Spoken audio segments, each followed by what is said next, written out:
Welcome to our second segment of our interview with Dr. Fine. Can you talk to us about your research in sight recovery? Love to. So I got into this by accident. I was actually working with deaf subjects, looking at how auditory cortex responds to visual stimuli in the deaf. And my husband was watching TV and noticed this story of this guy who had been blind from the age of 3 to 43 and then got his sight back. Wow.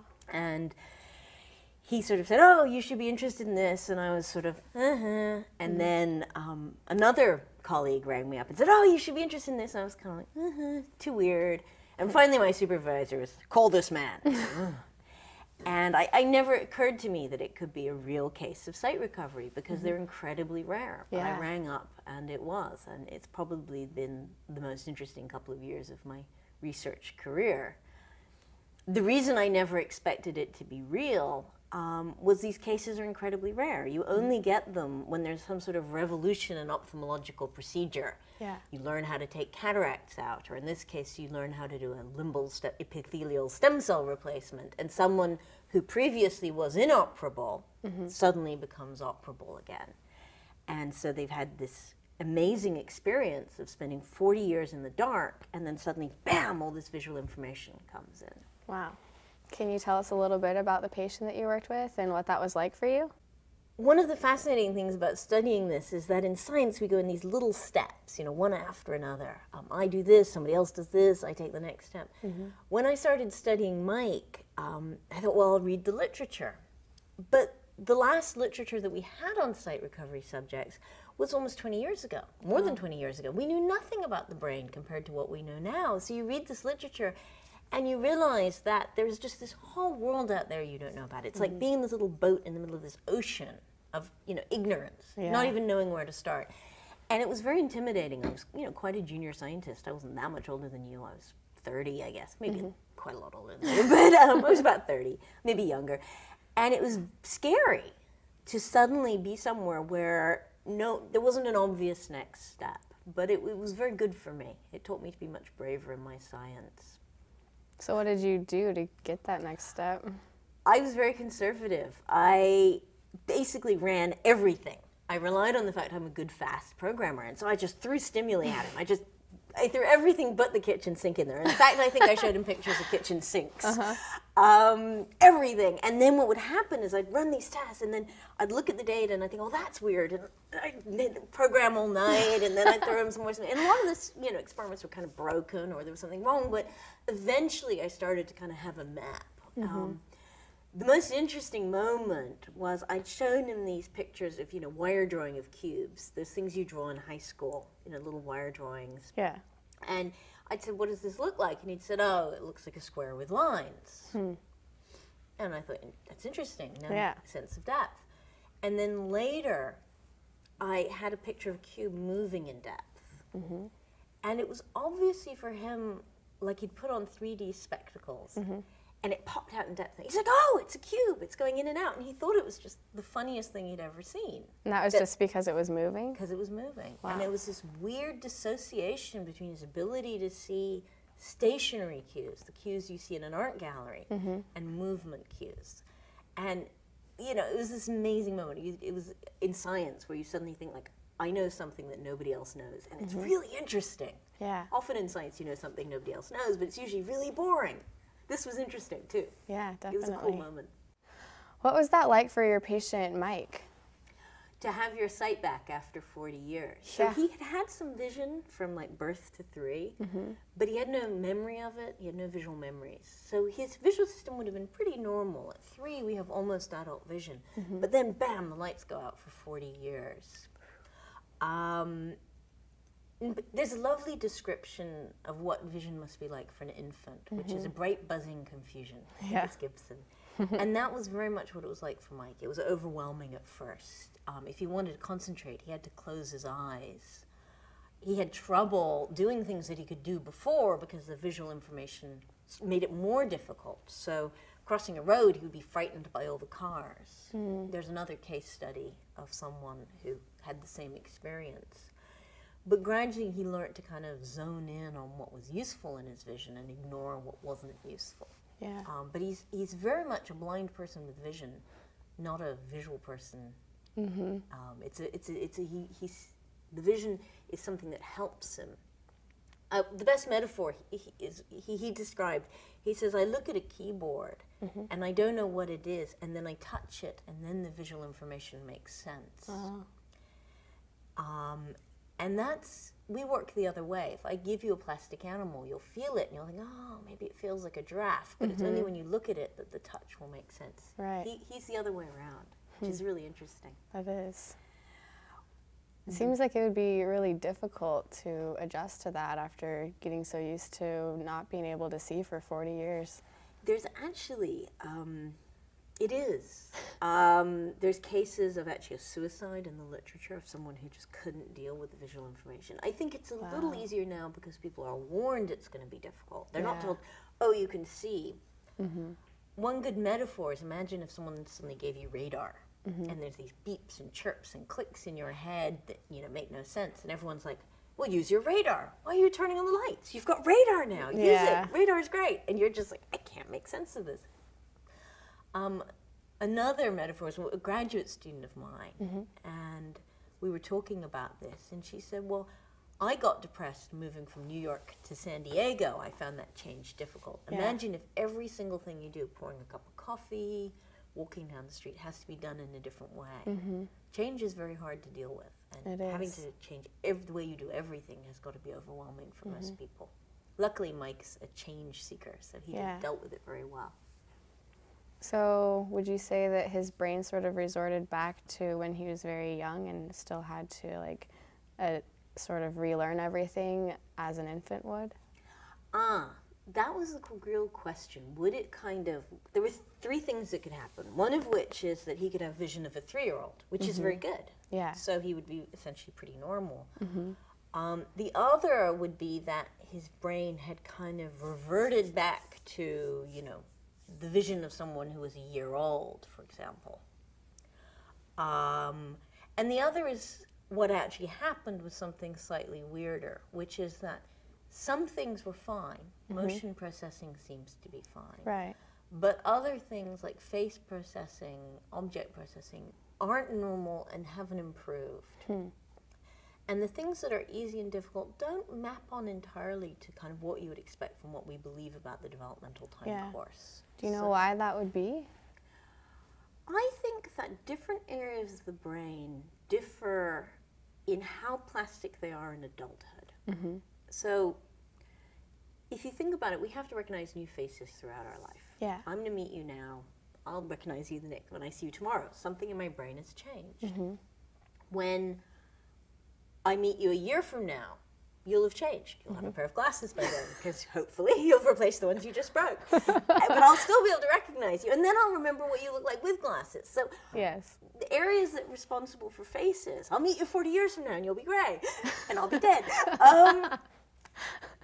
So that won't happen. The bits of our brain that are responsible for processing faces have to be very plastic through life.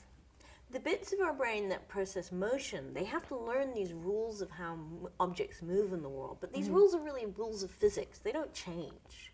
And so once you've learned them as a child, then your visual motion processing system doesn't have to really learn anything new. Yeah. And so I think that the areas of the brain that are dependent on experience are the ones that are affected by deprivation. And what does Mike tell us about neuroplasticity? Mike's this sort of unique case that actually can provide some really cute ways of studying neuroplasticity.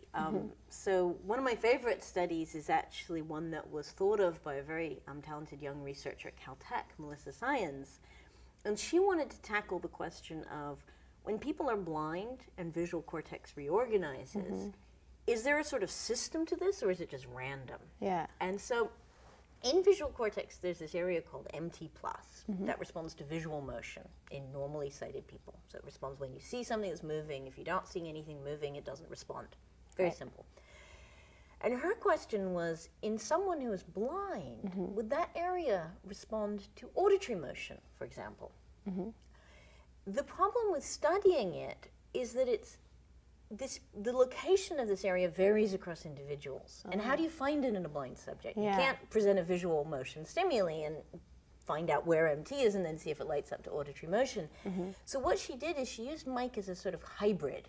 He's sighted and he's blind. Yeah. So she used visual motion stimuli to find this area, and then she looked in this area and found that that area responded to auditory motion more than to other kinds of auditory stimuli. So she kind of used this trick that you can think of Mike as a sort of sighted person and a blind person at the same time. We actually ran the same study on blind people, and we do see nice auditory motion responses in a similar area. Yeah. But in those subjects, it's much harder to say, oh yeah, but that's definitely this area MT, especially because there are actually areas that respond to auditory motion quite close to that area.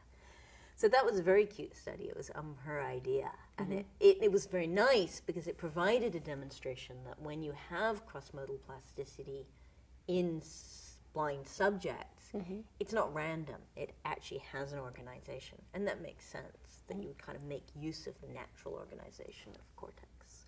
So that's an example of the way that Mike can be useful in helping us understand cross-modal plasticity. What did you learn from your work with Mike? The thing I learned, be brave about research questions. Don't do incremental research. Don't do research where somebody else is likely to publish the same thing as you a year earlier than you. Get on with it. It is really nice working in an area where you can take time and relax and think about questions because nobody else is working in the same area. Right. And in Mike's case, it's very simple. There are not many sight recovery patients out there. But there are other, don't look for your keys where the light is. Look for your keys in the dark. Go where nobody else is. It's more interesting that way. In terms of what I learned about cross-modal plasticity and neural organization, I think it is that, and this is the sort of thing that scientists hate, is I saw Mike, and he's this very functional blind person. He uses cane beautifully. He reads Braille incredibly fast. He lives life as a blind person, even before and after his vision was restored. He lives this full, complicated life. I don't have to take him to the gate at the airport. I drop him off, at the entrance of the airport like I would anybody else. And then when I started working in retinal prostheses, I saw people who were late blind, and I would test them in the same testing room for a year, and then I'd still have to escort them to the bathroom. They still couldn't find their way to the bathroom. With Mike, you would show them the first time, and that would be it. Yeah. You would know from that point on. And it made me realize that there's a vast difference between early blind and late blind people. And the problem we have is that it's so much harder to adjust to vision loss if you're old. And that is the majority of people who are blind. The main cause of blindness in the Western world is retinitis pigmentosa, macular degeneration, and glaucoma. And these are diseases that hit people in their 40s, their 50s, their 70s, their 80s. The main cause of blindness in young people is either cortical damage, which is a tragedy and can be very difficult to deal with, or cataracts in the third world, which is a $10 operation. That one's easy to fix. And so learning how to teach people who are older to use a cane, to use Braille, it's the huge challenge for rehab. And if you could solve that, that would be a real important question for neuroplasticity, how to teach these people to learn to use a cane or Braille. There are various sorts of things. One's called voice, called sensory substitution. The idea is you put a device on the tongue that gives you information, or a device on the back that has a little pushy things that tell you where things are, or an auditory thing that kind of will describe the visual world in terms of audition. Just to take in the sensory information? Yes, it's taking visual information, it's converting into auditory information or tactile information. And one of the big problems with all of these is that people who are blind early in life, the cane is a sensory substitution device, and it's brilliant. It's really very good. A dog is a sensory substitution device. Braille is a sensory substitution device. People have never invented devices that work better than these three things. Yeah. The Braille was the most brilliant invention ever. Cane is actually a brilliant invention. And in people who are late blind, I don't think they're going to learn to use these technologies any better than they learn to read Braille or use a cane. People who are elderly actually have great trouble learning to use a cane properly or using Braille properly. This ability to learn new information You know, and we'd all like it. I have more trouble learning things now than I did when I was your age. Yeah. I know more, but I forget more. I think my brain is full. It goes in one end, out the other. What are some treatment programs that are being used to help people with deprivation or that have suffered from brain damage? There's a big dissociation between basic researchers who are just trying to understand the neural mechanisms across, plasticity, and rehab people. Yeah. Rehab people deal with messiness. They deal with people who are of all different ages, all different IQ levels, all different kinds of stroke damage, all different levels of vision. And they really work with a sort of intuition. They're desperately trying to get information from basic science to guide rehab practice. But Yeah. at the moment, there still isn't the link between those two disciplines that there should be. It's very hard for example, cortical visual damage due to stroke in adulthood or damage in childhood is a huge issue for rehab specialists, but it's very difficult for researchers to study because it's very messy. Yeah.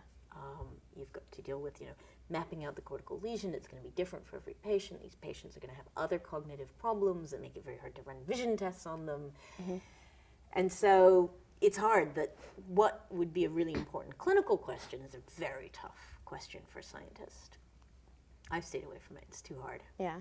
Even though I have a nephew with this. I would love to provide something useful in that area, but it's too hard. Well, thank you for sharing your information about Mike. We really appreciate that, and I've found the information very fascinating. I enjoy doing this work too.